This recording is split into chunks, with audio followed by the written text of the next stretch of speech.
The best cruises aren't won on the ship.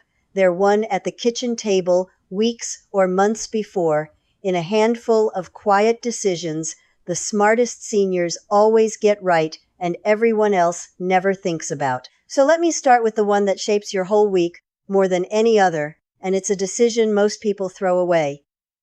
Choosing your cabin on purpose for your own body. Here's the mistake to never make. Never take the cheap guarantee fare, the one where you pick the price and let the line assign whatever cabin it likes. You could end up under the nightclub, over the theater, at the far end of a very long corridor. Instead, pay the little bit extra to choose your exact cabin, and choose it like someone who's cruised before. Pick a cabin in the middle of the ship where the motion is gentlest, kind on anyone prone to seasickness. Pick one on a lower to middle deck, close to an elevator so you're not walking miles. And pick one with cabins above, below, and on both sides, so no noisy public room is your neighbor. That single smart choice, made before you board, is the difference between a restful week and a week of poor sleep. And there's one more piece to it that our generation especially should weigh. If you have any concern at all about your knees, your hips, or your stamina, look at where the cabin sits in relation to the places you'll actually go. The dining room, the theater, the main lounges. A cabin that's a marathon walk from everywhere will wear you down by midweek, no matter how lovely it is.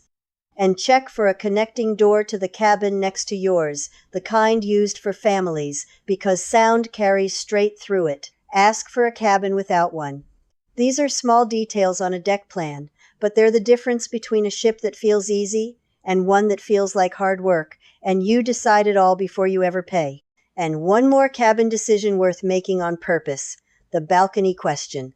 Now, a balcony costs more, and it isn't for everyone, but I'll tell you why so many of us find it worth every penny after 60. There's a particular joy in your morning coffee, out on your own private balcony, watching the sea go by in your dressing gown, or slipping out at sunset while the crowds fight for a spot on the top deck. On a longer cruise especially, having your own patch of fresh air and daylight right there off your room does something lovely for the spirit and for anyone who feels a little penned in by a small inside cabin. If the budget stretches to it, a balcony is one of the kindest upgrades you can give yourself at our stage. And if it doesn't, an ocean view window is a gentle middle ground. So you at least wake to daylight and know whether it's a sea day or a port morning without getting dressed to find out.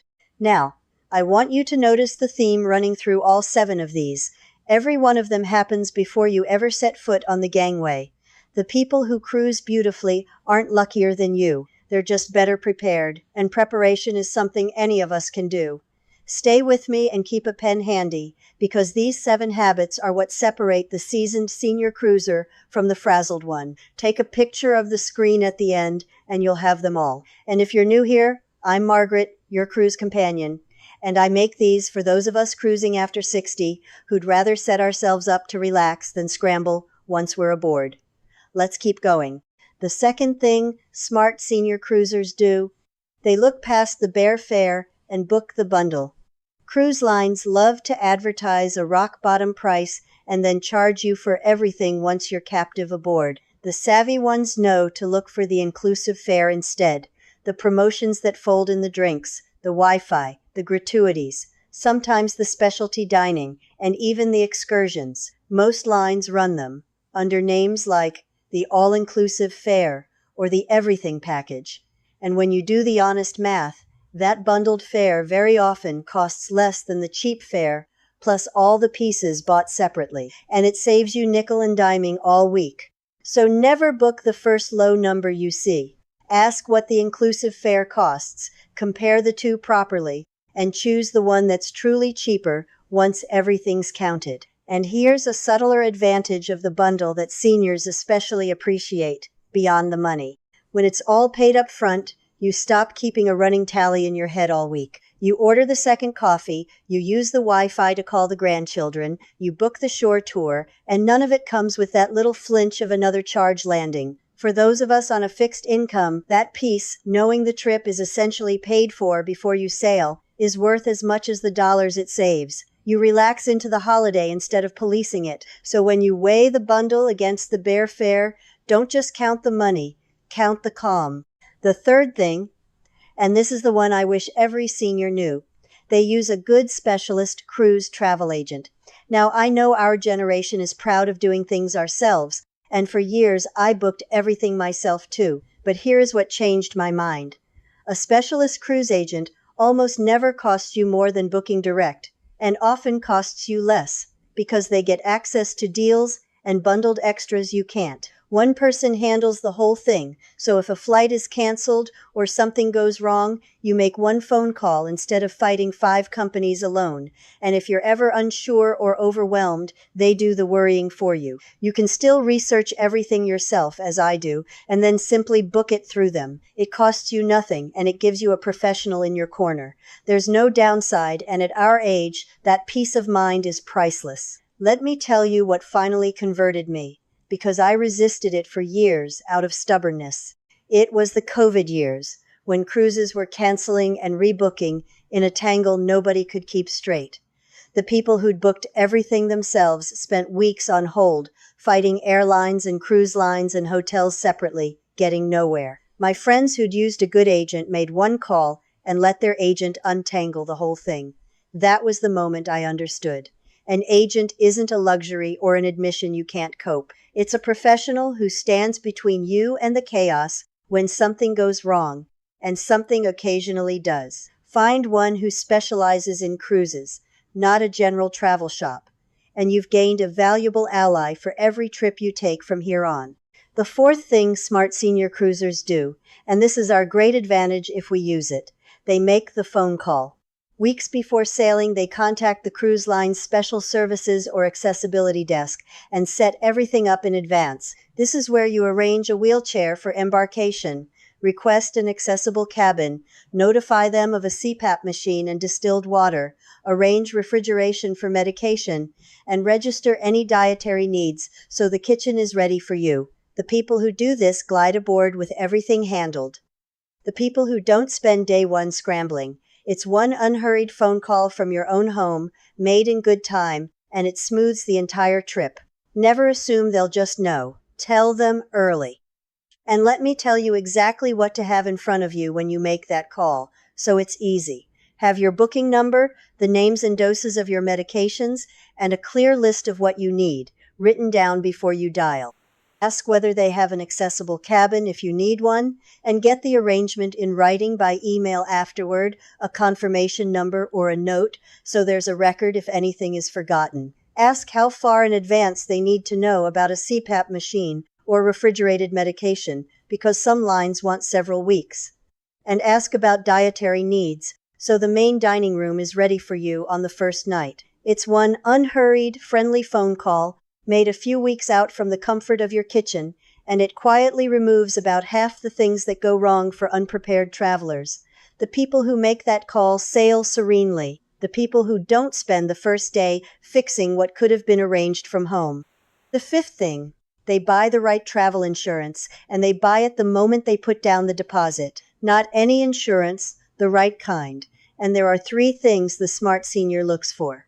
First, cancel for any reason cover, because at our stage life can change quickly, and deposits aren't always refundable. Second, generous medical and emergency evacuation cover, because a medical evacuation from a ship at sea is a bill with a frightening number of zeros. And remember, your regular home health plan very often does not cover you once you're far from home.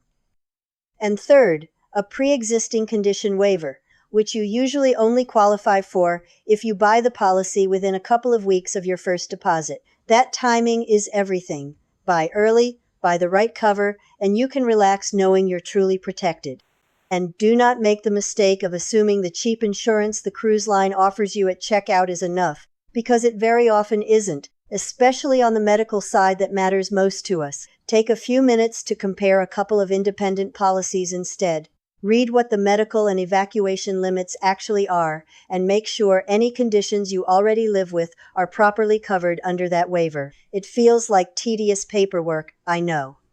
But the seniors who've needed it, and I've known several, will tell you it was the most important thing they packed. A good policy is the quiet safety net under the whole trip, and buying it right, early, is simply what wise cruisers do.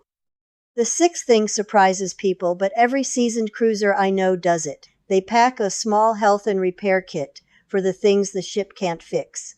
Here's the one nobody expects. There is no dentist on a cruise ship, so a lost filling or a cracked tooth mid-cruise means finding emergency dental care in a foreign port, alone. A little drugstore dental repair kit in your bag costs a few dollars and can save your whole trip. Add to it a spare pair of your glasses, a written list of your medications and doses, a few days of extra pills beyond the length of the cruise in case of delay, and the basics, like pain reliever and a bandage. The ship's shop charges a fortune for these, if it has them at all. Pack your own, and you're ready for the small emergencies that would otherwise ruin a day. And let me widen that kit a little, because a few more small items belong in it. A little bottle of your usual pain reliever, and something for an upset stomach, because the ship's shop charges a small fortune and may not have your brand. A few adhesive bandages for the blister. A new pair of shoes will give you on a long port walk. A copy of your eyeglass prescription, in case a pair is lost or broken and you need a replacement in a port. And a small card in your wallet listing your medications, your allergies, your blood type, and an emergency contact back home, so that if something happens and you can't speak for yourself, that card speaks for you. None of this takes up any room, and any one of these small things can save a day of your trip or a great deal more. The seasoned senior cruiser is simply the one who packed for the little things going wrong, so they don't. And the seventh thing, which is really a philosophy the wisest senior cruisers live by, they choose a gentle pace on purpose. When they pick the itinerary, they don't grab the one that crams in a different port every single day, exhausting themselves. They choose routes with sea days woven in, days to rest, to enjoy the ship, to do nothing at all. They favor itineraries with fewer of those tricky tender ports, and they resist the urge to book every excursion and fill every hour.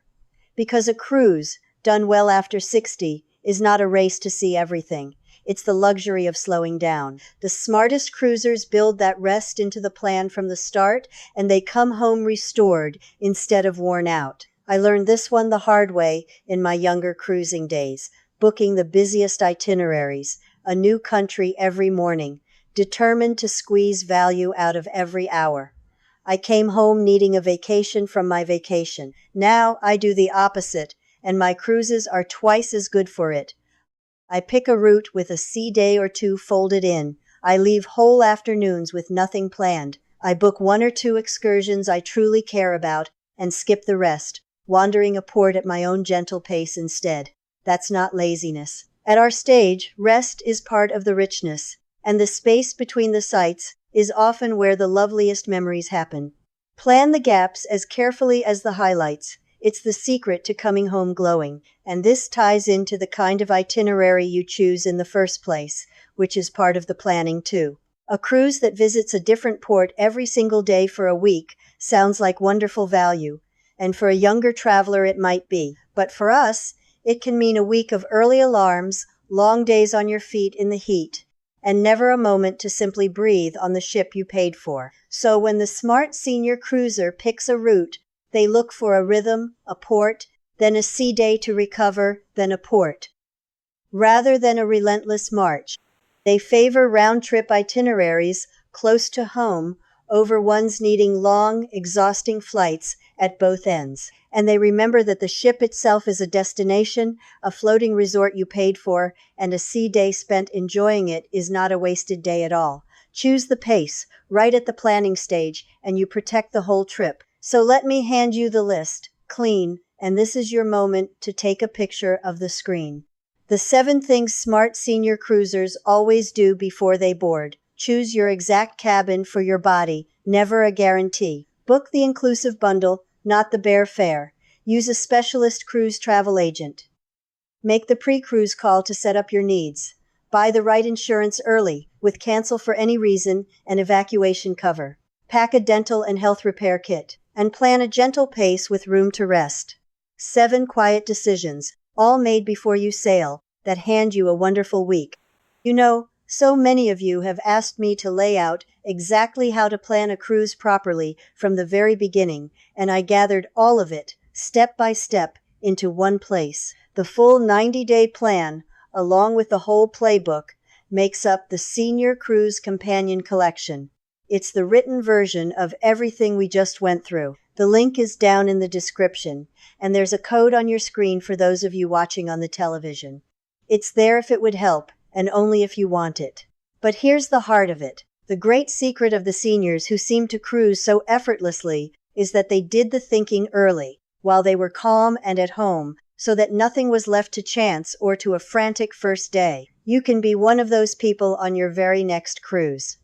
A few wise decisions now, and the whole trip unfolds the way it should, gently and in your control. I'm Margaret, your cruise companion. Plan well, sail easy, and I'll see you on the next one.